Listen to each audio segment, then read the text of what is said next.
मेरे प्यारे देशवासियों, चाहे हमारा कृषि का क्षेत्र हो, चाहे हमारे लघु उद्योगों का क्षेत्र हो, चाहे हमारे नौकरी पेशा करने वाले समाज के लोग हो, ये करीब करीब सभी लोग एक प्रकार से भारत का मध्यम वर्गीय बहुत बड़ा संपुट है। और मध्यम वर्ग से निकले हुए प्रोफेशनल्स आज दुनिया में अपना डंका जमा रहे हैं। मध्यम वर्ग से निकले हुए हमारे डॉक्टर, इंजीनियर, वकील, साइंटिस्ट, सब कोई दुनिया के अंदर अपना नाम डंडा जमा रहे हैं। और इसलिए ये बात तय है कि मध्यम वर्ग को जितने अवसर मिलते हैं वो अनेक गुना ताकत के साथ उभर करके आते हैं। और इसलिए मध्यम वर्ग को सरकारी दखलंदाजी से मुक्ति चाहिए। मध्यम वर्ग को अनेक विध नए अवसर चाहिए, उसको खुला मैदान होना चाहिए। और हमारी सरकार लगातार मध्यम वर्ग के इन सपनों को पूरा करने के लिए काम कर रही है। मध्यम वर्ग मिरेकल करने की ताकत रखता है। ईज ऑफ लिविंग, इसका सबसे बड़ा लाभ किसी को होना है तो मेरे मध्यम वर्गीय परिवारों को होना है।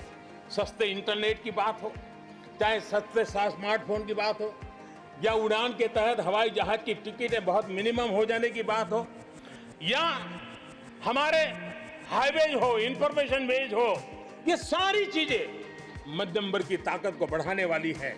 आज आपने देखा होगा मध्यम वर्ग में जो गरीबी से बाहर निकला है उसका पहला सपना होता है अपना घर होना चाहिए। वो एक बराबरी की जिंदगी जाना चाहता है। देश में बहुत बड़ा काम हमने ईएमआई के क्षेत्र में किया और उसके कारण होम लोन सस्ते हुए।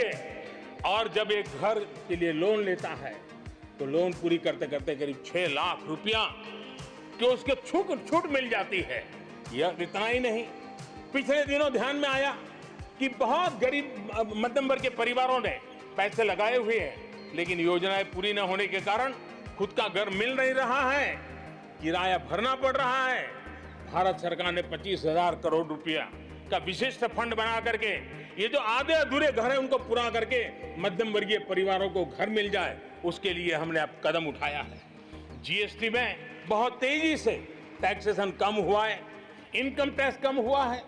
आज मिनिमम उस प्रकार के व्यवस्थाओं के साथ हम देश को आगे बढ़ाने का प्रयास कर रहे हैं। कोऑपरेटिव बैंकों को आरबीआई से जोड़ना ये अपने आप में मध्यम वर्गीय परिवारों के पैसों को सुरक्षित रखने की गारंटी इसके साथ जुड़ी हुई है। एमएसएमई सेक्टर में जो रिफॉर्म्स हुए हैं, एग्रीकल्चर सेक्टर में जो रिफॉर्म्स हुए हैं, इसका सीधा सीधा लाभ हमारे मध्यम वर्गीय मेहनतकश परिवारों को जाने वाला है। और उसके कारण हजारों करोड़ रुपए के स्पेशल फंड आज जो हमारे व्यापारी बंधुओं को, हमारे में लघु उद्योगकारों को हम दे रहे हैं, उनको इसका लाभ मिलने वाला है।